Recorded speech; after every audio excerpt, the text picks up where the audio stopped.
nous allons maintenant parler d'un collectif de jeunes architectes appelé Saga qui s'est lancé dans un projet humanitaire en Afrique du Sud. Ces Nantais ont bâti une crèche dans la ville de Port-Elizabeth sur le littoral sud du pays. Une expo consacrée à tout ce travail est présentée. Et pour nous parler de tout ça, nous sommes en compagnie de Simon Galland et de Camille Sablé. Bonsoir. Bonsoir. Merci d'avoir répondu à l'invitation de Sun. Alors déjà, première petite question, qu'est-ce que c'est ce collectif Saga ? J'y vais. Vas-y. Du coup, on est un collectif de 5 jeunes architectes de l'école de Nantes. On a été tous diplômés l'année dernière ou l'année d'avant pour un des membres. Et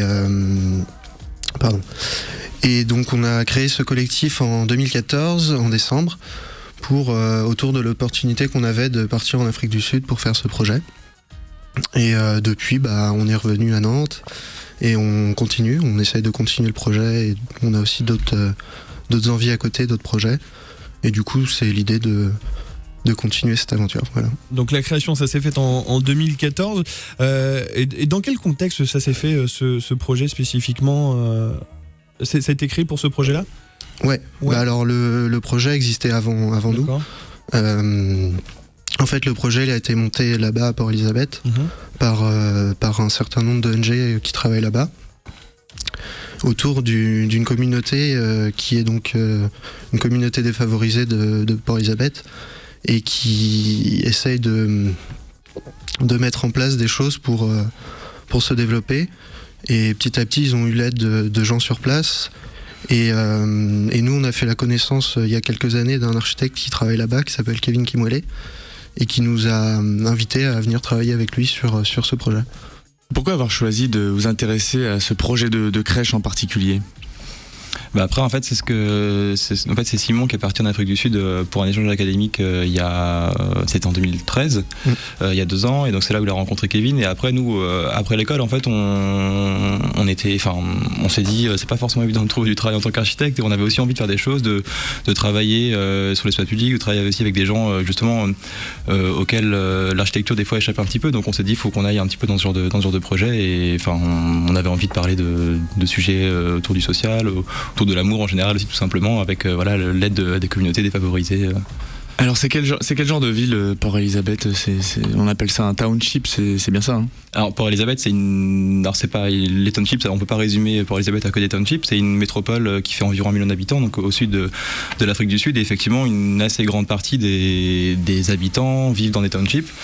Les townships, c'est donc on pourrait dire bidonville en français, et effectivement c'est là où on était en tout cas à Joslovo, c'est un milieu très très défavorisé avec très très peu d'accès, très peu d'électricité, pas d'eau potable, pas d'accès à l'eau courante en tout cas dans les habitations.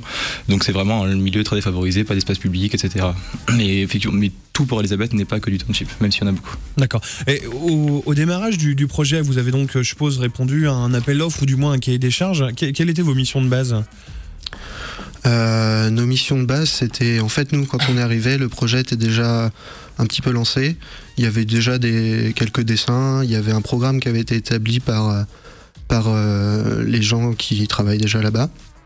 Et nous, notre mission, c'était de venir compléter ça, venir préciser le design, le projet, essayer de retravailler aussi avec les habitants pour adapter un peu plus aux besoins. Et après, ça a été de planifier la construction, de trouver des matériaux, parce qu'on avait un budget qui était très limité. Du coup, il y avait beaucoup de travail En fait, Port-Elizabeth est une ville industrielle, très industrielle, avec beaucoup d'entreprises qui produisent des déchets. Et donc, nous, notre truc, c'était aussi d'aller chercher ces gens et ces déchets pour essayer d'expérimenter, trouver des moyens de les transformer pour en faire un bâtiment.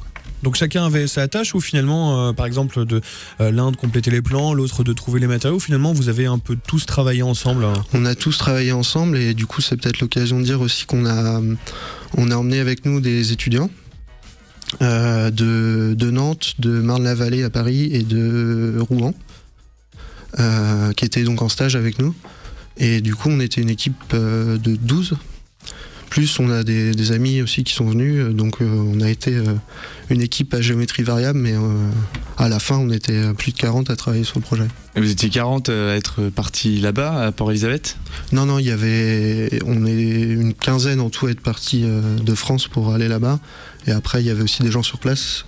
Parce qu'on a travaillé avec d'autres architectes là-bas, des gens aussi, des étudiants ou des gens qui étaient curieux, des gens de la communauté aussi qui venaient nous aider dans leur temps libre, et aussi des gens qui venaient tous les jours, 5 jeunes de la communauté qui venaient tous les jours sur le chantier pour participer au truc. Et donc ponctuellement, il y a des curieux, des passants qui sont venus et qui vous ont proposé de l'aide comme ça ?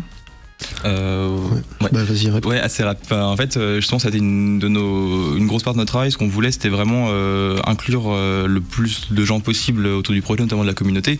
Et au début, on a commencé ce projet, on a commencé le chantier. Effectivement, il y avait pas forcément grande, mais au fur et à mesure, en fait, ça a suscité vraiment un peu la curiosité. Donc les patients s'arrêtaient, se demandaient ce qu'on faisait là, quel était ce projet, et au fur et à mesure, effectivement participer à la chose. Et on s'est retrouvé à la fin, en fait, avec beaucoup plus d'habitants, en fait, à travailler sur le projet que nous pour la phase finale, parce qu'il il y avait l'inauguration qui arrivait, donc il fallait absolument qu'on rende tout ça à l'heure. Et là, il y a eu une sorte de mouvement populaire où tout le monde est venu faire la chose, s'aider, etc. Donc c'était vraiment un beau moment avec tout le monde. Ouais. Est-ce qu'il y a un moment particulier du séjour qui vous a particulièrement marqué, Simon ? Oui, il y en a plein. Non, il y a un truc qui était vraiment bien, c'était en plein milieu du chantier, on avait décidé de faire une petite pause et essayer d'organiser un petit événement autour du chantier. Et donc on a fait toute une journée avec un tournoi de foot, un repas, tout ça, bref. Et le soir, on a fait un cinéma. On a tendu un grand écran dans le township. On a projeté un film de Wes Anderson. Et c'était un moment magique parce que déjà c'était beau. Et puis surtout, c'était un truc qui était jamais arrivé là, quoi. Donc pour nous c'était beau de voir ça, et il y avait 200 personnes qui n'étaient jamais allées au cinéma, qui ont vu un film, bon, pas dans les meilleures conditions du monde, mais c'était quand même un beau moment. Je vous pose la même question, Camille, du coup. C'est drôle parce que moi j'allais évoquer le même souvenir aussi. C'est vrai que c'était un moment particulier et ça permet en fait, une approche de notre travail, ça a été justement pour mêler le plus de personnes autour du projet. C'était justement d'organiser des événements. En fait, nous en tant qu'architectes, on est censé faire des bâtiments entre guillemets. Et nous, on s'est dit, en fait, on voulait installer en fait dans ce milieu-là des espaces publics ou des temps publics en fait, avec faites juste faire la fête autour de choses simples. En l'occurrence, c'était le cinéma, autour d'un repas, autour de valeurs très simples.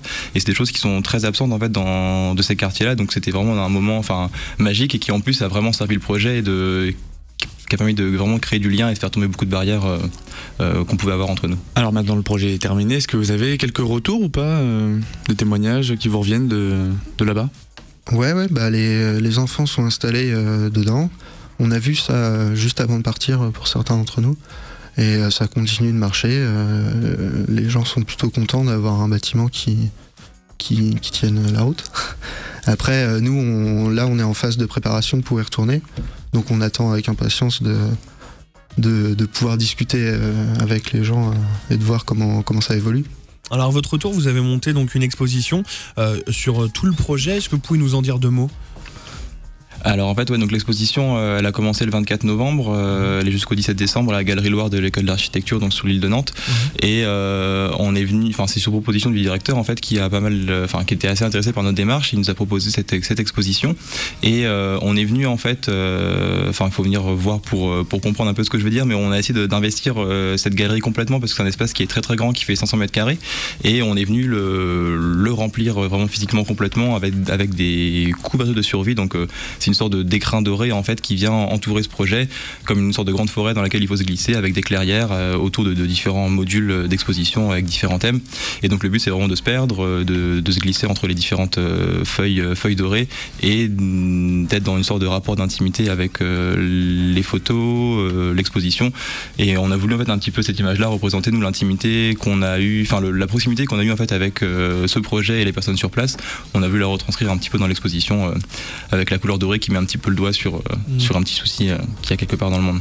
Merci beaucoup Simon Gallon et Camille Sablé d'avoir répondu à nos questions. Je rappelle que vous êtes tous deux membres du collectif d'architectes Saga et que vous avez donc bâti une crèche à Port-Elizabeth en Afrique du Sud. Une exposition qui est donc consacrée à ce projet est à retrouver à la Galerie Loire, à l'École nationale supérieure d'architecture de Nantes. Il y sera jusqu'au 17 décembre prochain.